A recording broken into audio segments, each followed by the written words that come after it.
Hello, my name is Marco Garcia. I'm the AVP for Supply Chain at UT San Antonio. First, let me start off by thanking Elizabeth for bringing this to me and said, "Hey, Marco, let's go out and let's see can we reach as much university leaders that are out there that want to learn and grow and want to learn about how can we best develop our workforce." Hey, as you can see behind me, I spent time in the U.S. military. I'm a U.S. retired first sergeant. I spent time in both conventional and special operations. The one thing both those have in common is that we believe in employee development, or soldier development, as we would call it. The one thing I have learned through both my military and corporate world before moving into higher education is, guess what? You got to develop and grow your force in order to make sure that we have our next set of leaders ready to come on and take on whatever's behind us, right? Because we're not going to be here forever. We're not going to be sitting in these seats. The one thing I would ask everyone in that audience is this: if you left today, do you have the next leader ready to set up, or are you going to have to go out and hire externally? I would tell you the answer is I got to go hire externally. Then you need to go back and relook at how we're leading and managing. And I don't mean you that directly, that you're managing or not leading correctly. I mean, so how are we developing our staff, right?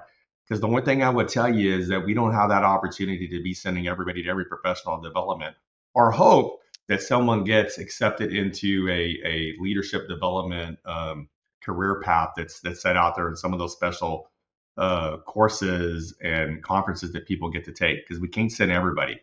But the one thing I would tell you is that I have a commitment as the AVP of supply chain here at UT San Antonio to grow my workforce. I'll show you on a follow-on slide that one of the things I did do was made it a effort that I will do this, right. After seeing what Elizabeth had launched, right, Elizabeth launched the micro learning when she first took over the role as director of disbursements. We said, you know what, like, can we grow this and can we put it out to everybody else? The answer was yes, we could. One thing about the Army, we have what's called hip pocket training, and those that sitting in the seats, you know what I'm talking about. The difference between micro learning and hip pocket training is this, right?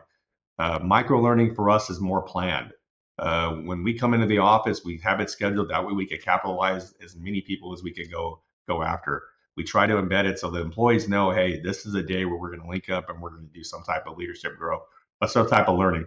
It could be technical, it could be tactical, right? So something that we could do to ensure that we're truly growing our workforce. So we got technical and tactical, but we also throw in there leader development. You will see in one of my slides, I committed to it, and I'll get to that here in a second. But as the AVP of supply chain, one of my strategic priorities is simple. We must intentionally grow our own leaders. Higher education operates in a highly constrained environment, like budgets, compliance requirements, increasing service expectations. We cannot rely slowly on external hiring to build our next leadership capacity. We must develop it intentionally and internally within your organization.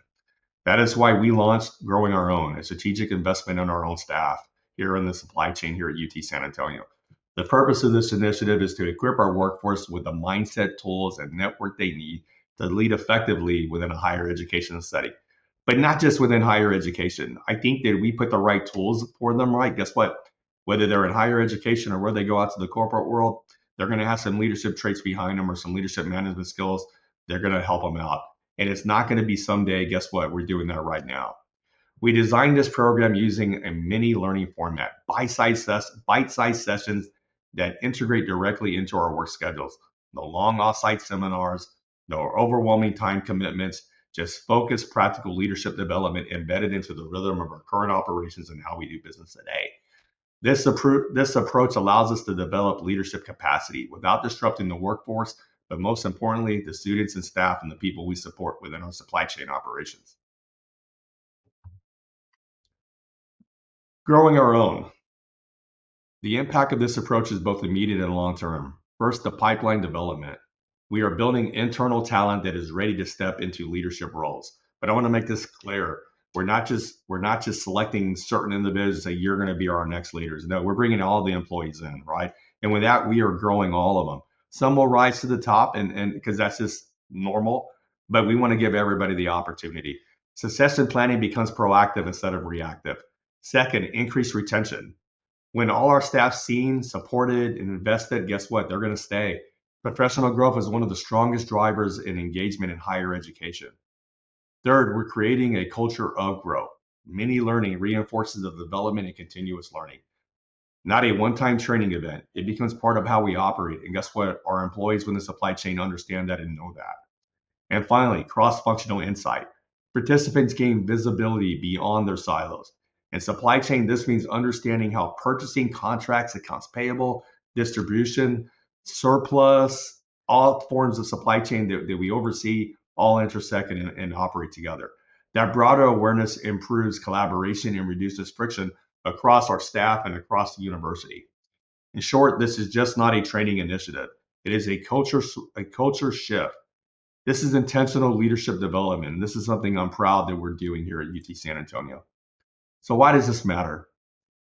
Here's a simple truth. Higher education can't afford to do business as normal, right? Leader development is the old ways of launching people out and spending a lot of money. Let's be honest, we don't have that endless budget anymore. We don't have endless staffing pools, and we certainly don't have the luxury of waiting for the perfect hire to magically appear. This matters because our succession depends on our people. When we invest intentionally through practical learning, micro development, and real world problem solving scenarios, we create leaders who are agile, confident, and deeply committed to the mission of serving students and the entire university. It matters because it builds stability in a time when turnover is high across this industry. It creates continuity. It protects the institutional knowledge. It strengthens our teams from inside out. It matters because it evaluates performance. As competencies go up, rework and errors and they guess what? They go down. One thing that we have seen a big turnaround, especially in Elizabeth area, right, is the amount of rework that we're doing now, the amount of errors that we're doing. It's incredible just to see how the staff, based on outside of leader development, based on what Elizabeth put forward, right, on some of the technical and tactical stuff that she went after. We looked at some KPIs and we said, here's where we're having issues. Where can we embed some of this learning? Elizabeth went in there and she saw it and she goes, here's where I'll draw into, right? And because we focused our efforts into that area when it came to teaching and developing, guess what? Our rework, our errors, they decreased. And that is something I would tell you that as an AVP, I'm super proud of Elizabeth and her team. As communication improves, friction decreases. As cross-functional understanding grows, the entire system becomes more resilient and more efficient. Most of all, it matters because it shifts culture. People feel valued. They see a path. They see the start of contributing ideas. Everybody has an opportunity to contribute an idea when we're doing these micro learnings. And we make sure we pull information when someone's just sitting there. But I would tell you, when you look at the teams and when we're doing these type of training events, we got mostly everybody engaged. No one's out there not paying attention. The workforce engaged, and they're all trying to do their best to capitalize on what we're showing them. They're asking better questions and they're collaborating across boundaries now.